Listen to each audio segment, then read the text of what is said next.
Hello everyone, it's Karen here. Welcome to another video with me, where today we're going to create this card using the fabulous little Sebastian Seahorse stamp. He is so grand and the detail on him is amazing. We're going to set him in the ocean and we're going to put some sea tangled foliage around him and create these bubbles. And I don't know if you can see, but I've glossed the bubbles to make them shine a bit.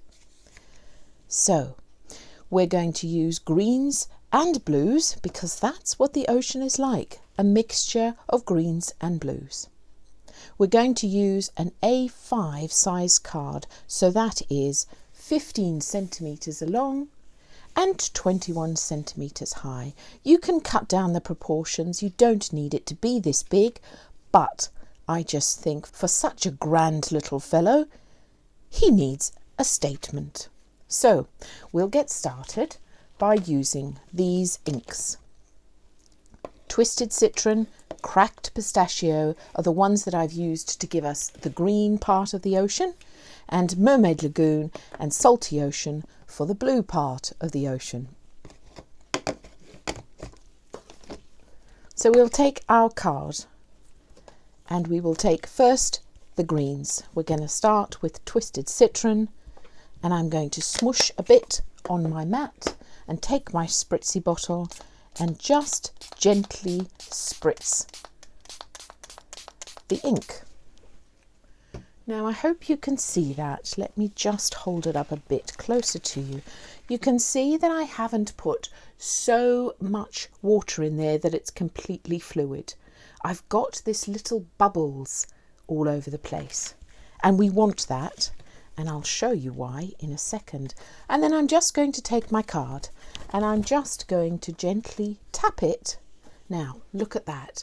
We want these bubbles because that's going to give us extra effect as part of the ocean.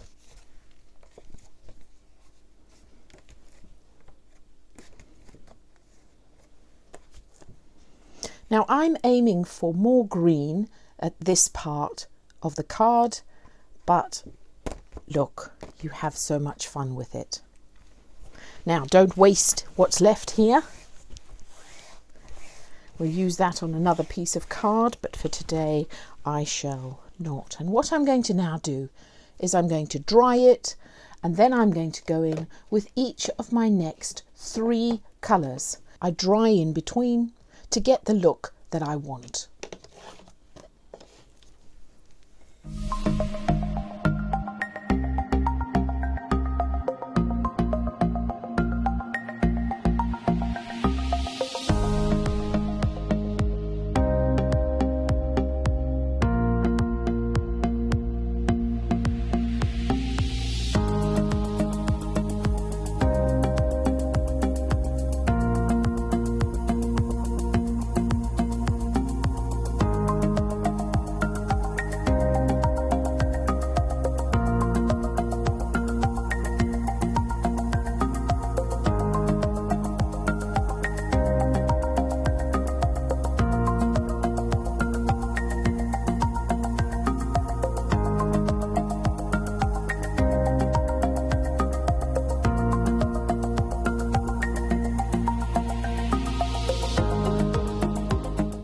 So you can see some areas here, I've pressed the card hard into the inks so that I get this really flowy, smushed effect, and others I've just tapped it ever so lightly to give me what will look like bubbles when we've dried it all.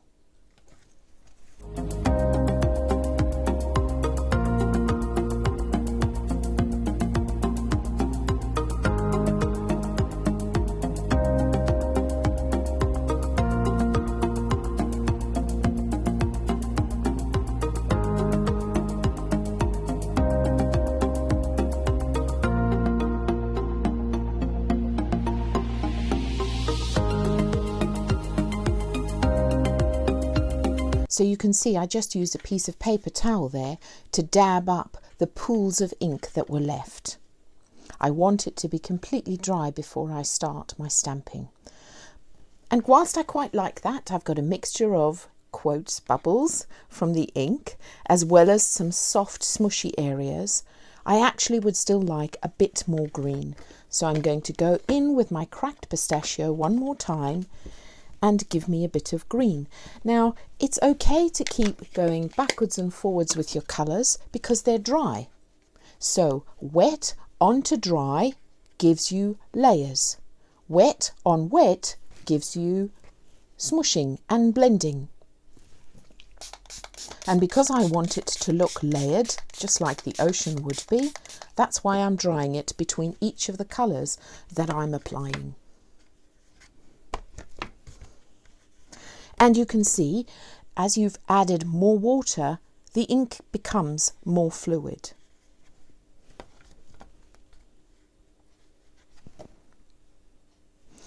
I'm going to dry that before I wipe my mat, in case I want to use some more. No, I'm quite happy with that now. Again, I'm just going to dry off these tiny bits of pools of paint. Yes, you see, by adding that final little piece of cracked pistachio, I've got more of a sea look here in this corner. And I wanted that because that's where I'm going to put my dream.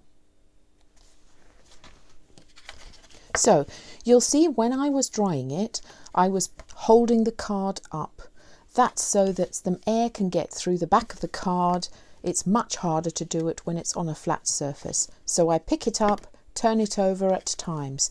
So now your card is not completely flat. It's in fact looking a bit sad for itself. But look at that gorgeous colour.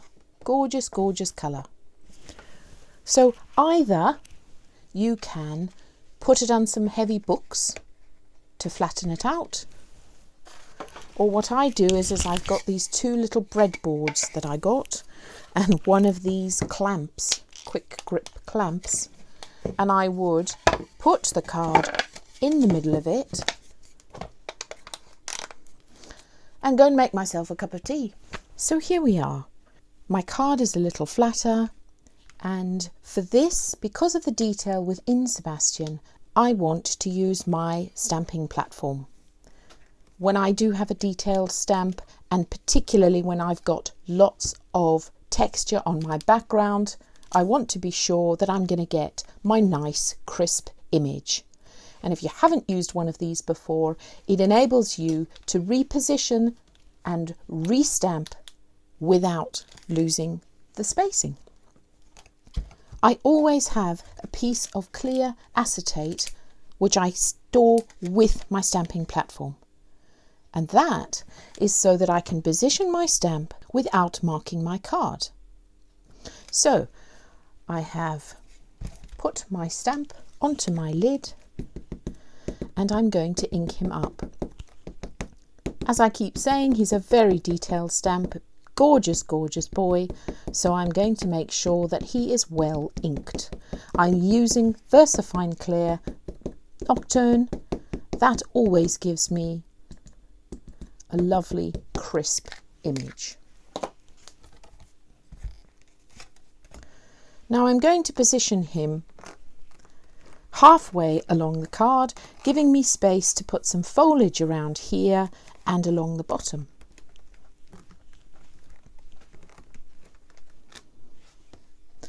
Beautiful, look at him.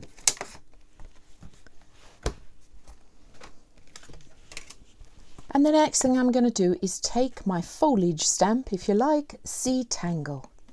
And I'm going to be using two colours, VersaFine Clair Verdant and Warm Breeze, for the foliage.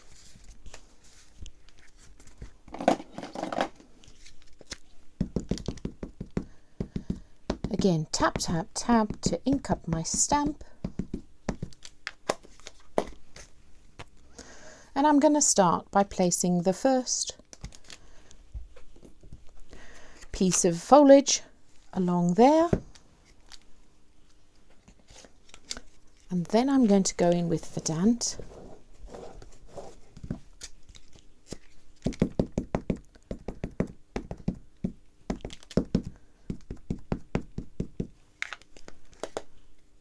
And I'm going to place that next to it.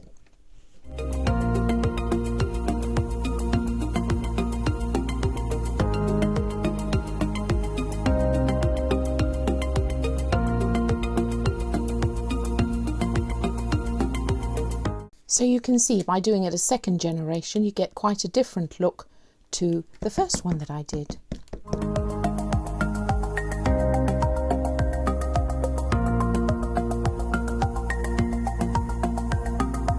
So we've got lots of texture and lots of things happening in this sea background, and now I'm going to use sea bubbles.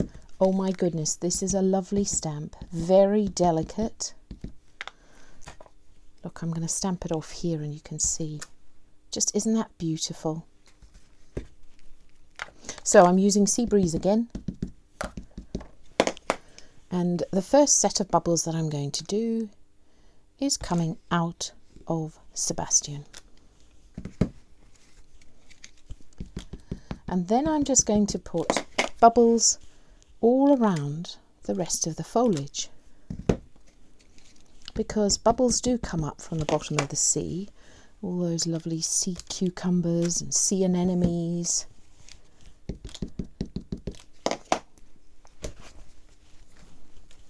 I'm just rubbing off a bit of this stamp at the bottom so that I don't overstamp all of my sea tangled foliage.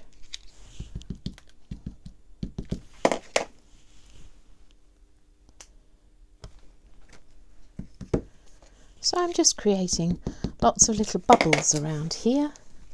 I'm just going to get rid of this because I just want a few bubbles popping up there. Now,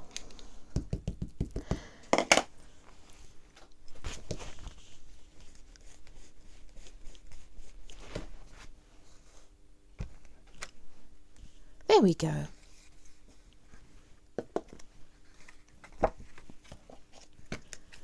Then what I'm going to do is take my dream. This comes from the word set Inspire Me, and I think you get 4 words in that set. Stamp it off first, and I'm just going to put it just there, subtly in the background.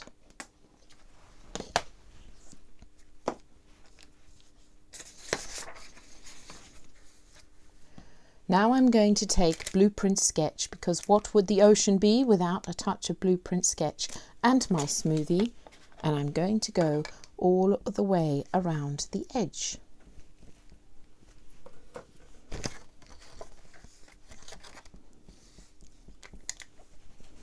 Circular motion. This just frames the card and gives it a bit of extra depth. I am going to talk about how I mount my cards, because I did see a question as to they wished we'd show them how we mount our cards, because we always say here's the finished card, and of course it's not finished. So I thought I'd take you through that process too.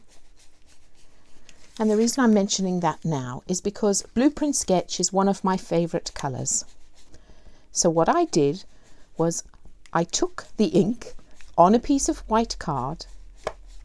I took it to a card shop, a shop that sells lots of coloured card, and I matched it, and I bought it in A3 sheets. I bought, I think, about 20 sheets. So I now know that I've always got exactly the right colour to mount my cards. Now I'm going to frame and mount it before I add the glossy accents here to the bubbles. So often when I'm framing a card, I will use white because it makes it stand out. Because if I had put it directly onto this card, you'd lose some of it. So I often start with a white background and then I will mount it onto the colour. So as I said, about a 3mm gap. Now, days gone by, I used to measure the size of the card and add 3mm and add 3mm and cut it. These days I do not. I hold my card against the backing and I cut it on my paper trimmer. I just eyeball it. So whichever works for you, and that's what I would do. The first thing I would do is decide on the first mount, and then I will glue it. The glue that I use is Cosmic Shimmer. It dries clear quickly, but it does give you a few seconds to manipulate the card if you don't put it in exactly the right place the first time. And then a good, solid, even amount of, well, perhaps not so even, is it? of glue. And then I'll just take the corners off, rubbing it onto my apron, so it doesn't squidge too much at the outside. And then I will bring my card back in. And as I said, because you've got a few minutes to maneuver the card, you can put it into the right place. Then I will take another piece of card, paper, and I will just spread it all the way over the card. That way, any ink that you've got on your fingers does not transfer onto the card. And you can make sure that any glue perhaps is soaked up by this card. And it's held down really firmly. Now, I actually didn't put that exactly straight, so I've got a smaller border here than on here. So I will now go with my paper trimmer and just gently slice off a tiny 0.1 of card off this side. And 2 more steps left. I'm going to take my contrasting card. Now this could either be the folding card or a mount. And again, creating a bit of an overlap here. So the frame on the second mount is usually about 6 mil, something like that, all the way around. But again, I have cut it on my guillotine. As you can see, it's rolling because, as I told you, I buy it in those big rolls. So, but that flattens out as soon as I've got the glue onto it. And I'm going to do the same. I always glue from the top down. So my image first, then to the next frame, and then the next. I don't glue the mats and then put my image on the top. And the reason I don't do that is because if I get it skew with, it's easier to sort out this way. And again, taking my piece of card, and that's why I'm not putting my glossy accents on first, because otherwise it would get smudged by doing it this way.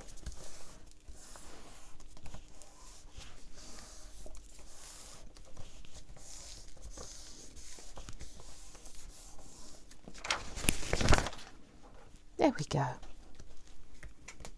Beautiful. And then if I was going to mount it onto a white card, I'm not. I'm going to leave this because I'm going to put it on my bookshelf, and then you would just mount the other card in the same way. So the final thing we're going to do is I'm going to take glossy accents. This is a clear dimensional medium, and it is great for things, dries clear, but it gives you that water look or varnished look. You can also use it as a glue. It is quite strong, so it will glue things like sequins and lace. So I'm just dotting. You can see I'm not overthinking this. I'm just dotting some of the bubbles, not all of the bubbles. Because if you think about bubbles, as we all do all the time. No, if you think about bubbles, some of them glisten in the light and some of them don't.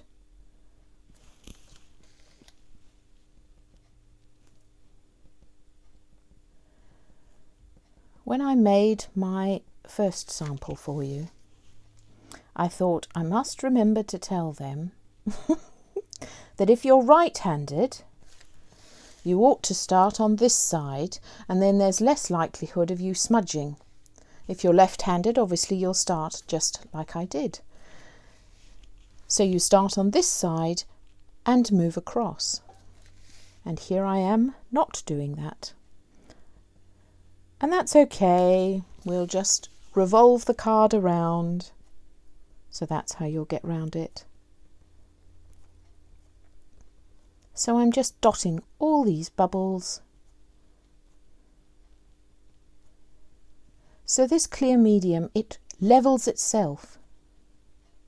Sometimes if you shake it, don't shake it, but sometimes if you do happen to have a shake in it, you'll end up with bubbles in the clear dimensional medium.